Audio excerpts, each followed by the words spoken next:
It seems that the Denver Broncos have come to a decision regarding the future of a controversial player. So, according to Denver 7's Troy Rank, the Broncos are going to release veteran safety Kareem Jackson, who has a lot of controversy this season for multiple flagrant fouls. He's going to be released with plans to re sign him to the practice squad if he clears waivers. Any veteran player who is released following the trade deadline has to go on waivers, and so he's available for any team to claim him. If not, he will most likely be re-signed to the Broncos practice squad, elevated to the active roster for the final 2 games of the season, which are most likely going to be Kareem Jackson's final 2 games in the NFL. And for Kareem Jackson, it certainly has been one hell of a season. He had multiple flagrant fouls this year that cost him 8 games in suspensions and almost his entire salary this year in fines. It all started in week 1 when he had a helmet-to-helmet penalty late in the game on Raiders wide receiver Jacoby Myers. That penalty, in essence, cost the Denver Broncos that game. Then in week 2, he had an even more egregious hit on Commanders tight end Logan Thomas in the end zone that basically knocked him out, and that one definitely deserved a penalty and a fine in my opinion.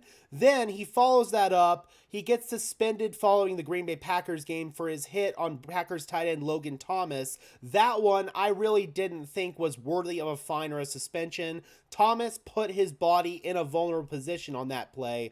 Then, in his first game back from suspension, he ends up getting suspended again for 4 games after lowering his helmet and hitting Joshua Dobbs late on a play. What's frustrating for Kareem Jackson is that the NFL doesn't seem to be clear as to how they want him to play his game.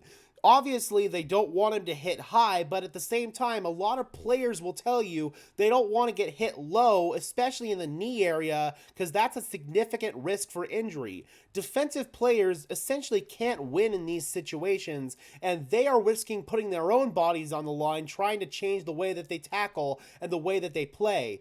To an extent, it's on offensive players to protect themselves. It's just a frustrating situation all around, man. But now pivoting back to Kareem Jackson being cut by the Broncos, PJ Locke has earned the starting safety role alongside Justin Simmons in place of Kareem Jackson.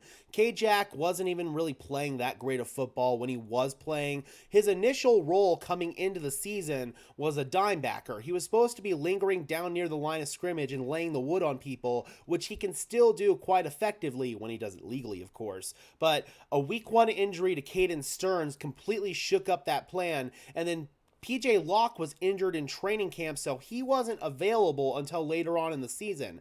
That thrust Kareem Jackson into action at safety, which isn't really where the Broncos wanted to play him this year. In the final 2 games, he probably will return to that original dime backer role if he is indeed activated for those final 2 games. I feel like the only reason why he's being re-signed to the practice squad at this point is because he's such a popular player in the Broncos locker room and a key veteran mentor to a lot of the young guys in there, especially PJ Locke. So I think that's the main reason why the Broncos are bringing K-Jack back. I'm curious to see if they will indeed elevate him from the practice squad for the final 2 games of the year. All right, Broncos country, I'm curious about how you guys feel on the decision to move on from Kareem Jackson. Drop those comments down below. I would love to hear your thoughts as always. Be sure to leave a like on this video as well as subscribe and ring the bell so these videos appear in your notification feed. I would really appreciate it, guys. Those are 2 free and easy ways to show your support, helps tell YouTube's algorithm to push us out, and helps us get seen by more and more members of Broncos country just like you and me.